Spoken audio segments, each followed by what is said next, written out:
মধুপুর গ্রামে বাস করতেন সুবল নামে এক চাষি। স্ত্রী সরলা, ছেলে শানু আর মেয়ে লীলা। এই নিয়ে তাদের ছোট্ট সংসার। তাদের সংসারে অনেক প্রাচুর্য ছিল না ঠিকই, কিন্তু শান্তির ছিল। সুবল ছিলেন অনেক পরিশ্রমী। সকালে তিনি লাঙল কাঁধে নিয়ে বেরিয়ে যেতেন মাঠে।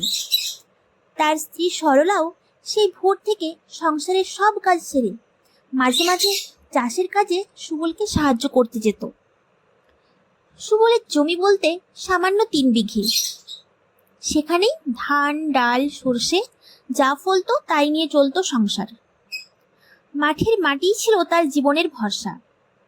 বছরের বেশিরভাগ সময়ই মাঠের কাজ শেষ হলে আয় রোজগার তেমন হতো না। বৃষ্টির উপর ভরসা করে চাষ করতে হতো বলে মাঝে মাঝে খরার দিনে ফসল নষ্ট হতো।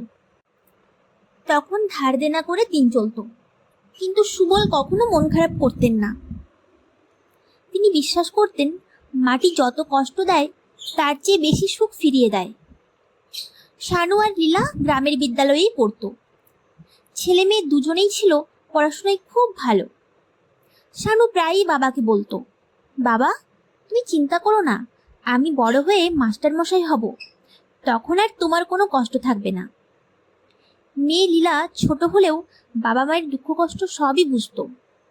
ছেলের কথা শুনে সুবলের চোখে জল আসতো।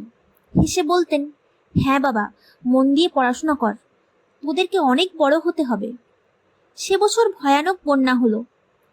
ঘরের চালের ফাঁক দিয়ে বৃষ্টি পড়তে লাগলো। ধানের ক্ষেত জলে ডুবে গেল। সেই সময় গ্রামের কয়েকজন শহরে চলে গেল রোজগারের খুঁজে, কিন্তু সুবল থেকে গেলেন নিজের মাটির টানে। সরলা বলল, এবার হয়তো আমাদেরও বাইরে যেতে হবে। সুবল দৃঢ় গলায় বললেন, না সরলা, এ মাটি আমাদের মা, ভগবানের উপর বিশ্বাস রাখো, আবার আমাদের জমিতে ফসল হবে।